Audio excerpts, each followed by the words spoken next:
Hello student, welcome to coherent English classes. मैं हूं आपका इंस्ट्रक्टर मोहम्मद ज़ियाउल्लाह कमर। आप देख रहे हैं हमारे YouTube channel coherent English classes. और आज इस वीडियो के अंदर हम लोग डिस्कस करने जा रहे हैं बिहार स्कूल एग्जामिनेशन बोर्ड के 11th की किताब रेनबो पार्ट 1 के chapter number 4 the rules of the road, जो कि एजी गार्डनर के द्वारा लिखी गई एक एस्से थे, जिसको हम लोग ने सबसे पहले लाइन बाय लाइन ट्रांसलेट करके हर पैराग्राफ को हमने हिंदी इंग्लिश में आपको दिया।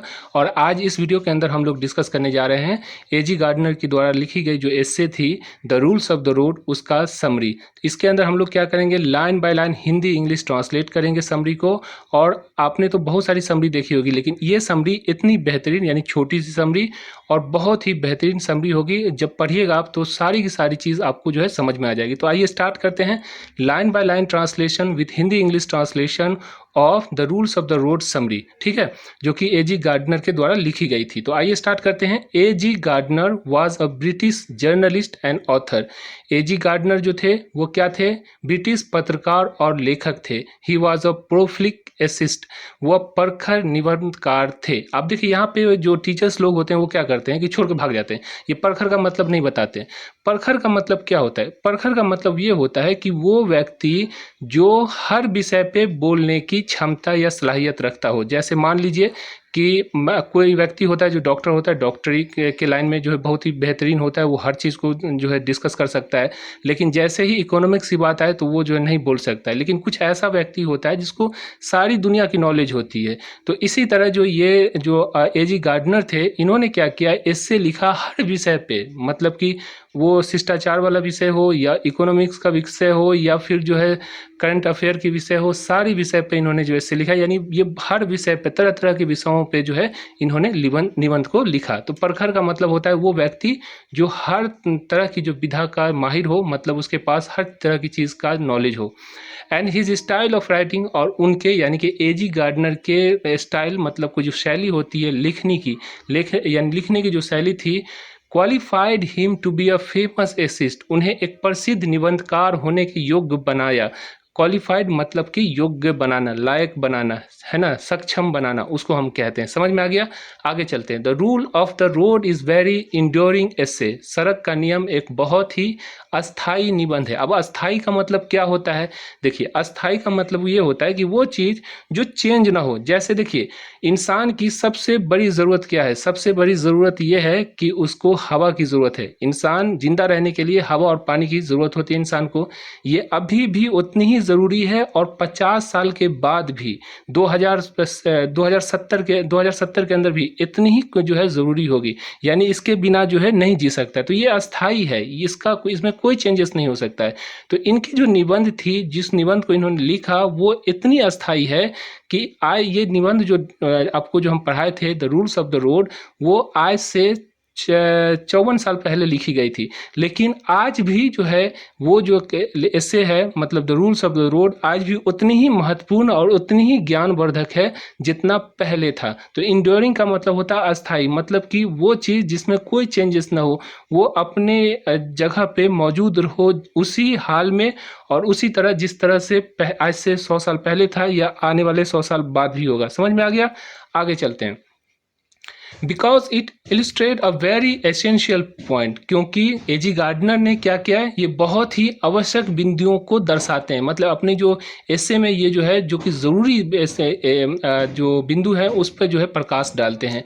That implementation of the rule depend on the willingness of individual.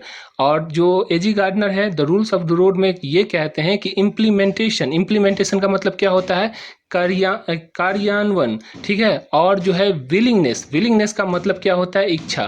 कि नियम जो होता है, जो हम लोग बनाते हैं नियम, वो नियम एक व्यक्ति की इच्छा पर निर्भर करता है। जैसे सरकार ने बना दिया कि आपको लेफ्ट हैंड साइड से गाड़ी चलानी है, लेकिन आपने क्या किया, आपकी इच्छा है कि आप राइट साइड से चला दिए गाड़ी।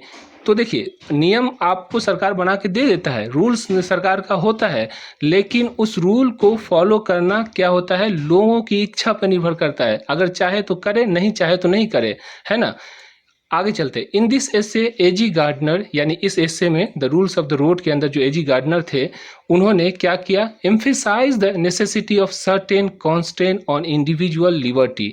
उन्होंने ये कहा है इस एसे के अंदर कि एक व्यक्ति की स्वतंत्रता पर नियंत्रण की आवश्यकता, यानी उन्होंने अपने एसे में एक स्वतंत्र व्यक्ति की नियंत्रण, जो स्वतंत्रता है उसकी नियंत्रण की आवश्यकता पर बल दिया है। मतलब कि इंसान को स्वतंत्रता तो मिलनी चाहिए लेकिन स्वतंत्रता नियंत्रित होनी चाहिए। ऐसा नहीं जैसे हम ये कहेंगे कि हमें बोलने का अधिकार है, हम कुछ भी उल्टा सीधा बोल दिए, तो ऐसा थोड़ी होता है।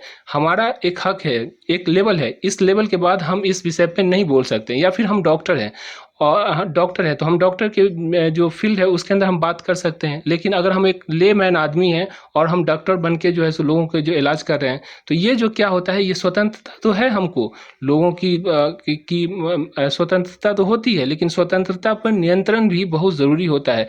अगर आप स्वतंत्रता पर नियंत्रण नहीं रखिएगा तो उससे क्या होता है, उससे ये होता है कि जो दूसरे लोगों की जो स्वतंत्रता है वो बाधित होती है। तो कहने का मतलब ये है कि स्वतंत्रता, जो एक कहावत है कि स्वतंत्रता जो होती है वहीं तक आप स्वतंत्र है जहां तक आपकी नाक है, आपके नाक से आगे आपकी स्वतंत्रता जो है खत्म हो जाती है। समझ में आया? आगे चलते हैं। If society is to function in a truly civilised manner, अगर समाज को वास्तव में सभ्य तरीके से चलाना है, as he wrote in his essay, जैसा कि उन्होंने इस निबंध में लिखा है, तो क्या करना होगा, करना ये होगा कि liberty is not a personal affair. मतलब कि अगर समाज को जो सब तरीके से चलाना है तो लोगों की जो स्वतंत्रता है उस पर थोड़ा सा नियंत्रण की जरूरत होती है। ठीक है, as he wrote in his essay, जैसा कि उन्होंने इस निबंध में लिखा है, liberty is not a personal affair only, स्वतंत्रता केवल एक व्यक्तिगत मामला नहीं है, बट ऑल्सो सोशल कॉन्ट्रैक्ट, बल्कि एक सामाजिक अनुबंध भी है।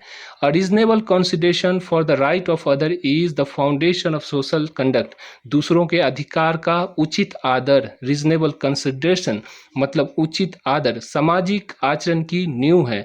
If a individual violate the rule which are made for the betterment of the society, betterment का मतलब भलाई होता है, समझ में आ गया?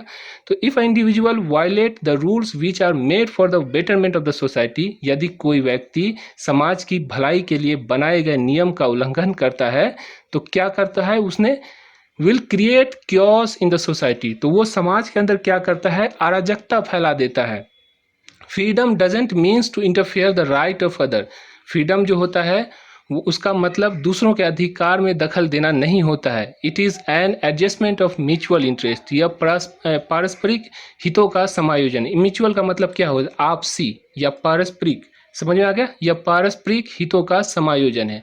विच bring great comfort and ease in the journey of the life, जो जीवन की यात्रा में बहुत आराम और आसानी लाता है। तो इस तरह से ये जो आपका जो एसे है वो एसे 146 वर्ड का है। आप जो 4 मार्क्स के लिए 150 से लेकर 170 तक आप जो है मैक्सिमम इतने वर्ड्स में आप जो है जवाब देते हैं। तो ये बहुत ही बेहतरीन एसे है और इसको आप लिख दीजिएगा तो गारंटी है कि 4 मार्क्स आपको आ जाएगा। और इसके साथ साथ अगर आप बिहार स्कूल एग्जामिनेशन बोर्ड के स्टूडेंट हैं तो आप हमारी ऑनलाइन एक ऐप चलती है कोहेरेंट इंग्लिश क्लासेज, इसको डाउनलोड कर लीजिए। इसके अंदर हम आपको बिहार स्कूल एग्जामिनेशन बोर्ड का पूरा कंप्लीट कोर्स 10वीं 11वीं और 12वीं ये तीनों क्लास का हम लोग करवाते हैं और बहुत ही कम पैसे के अंदर आसानी से आप जो है इसमें ज्वाइन इनरोल हो सकते हैं।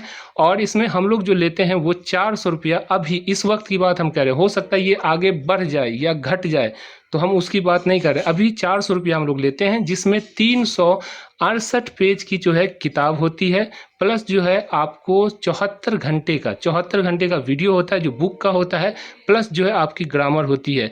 और इसके अंदर जो किताब आपको मिलेगी इसके अंदर पूरा चैप्टर का लाइन बाय लाइन ट्रांसलेशन रहेगा, समरी रहेगी, ऑब्जेक्टिव रहेगा, क्वेश्चन आंसर रहेगा। तो आप इसको घर पे मंगवाइए, आसानी से बैठिए और इसको जो है पढ़ना स्टार्ट कीजिए। इससे आपकी इंग्लिश बहुत ही इंप्रूव होगी, अगर आप टीचर हैं तब भी और अगर स्टूडेंट हैं तब भी। तो आशा करता हूँ ये वीडियो आपको अच्छी लगी होगी।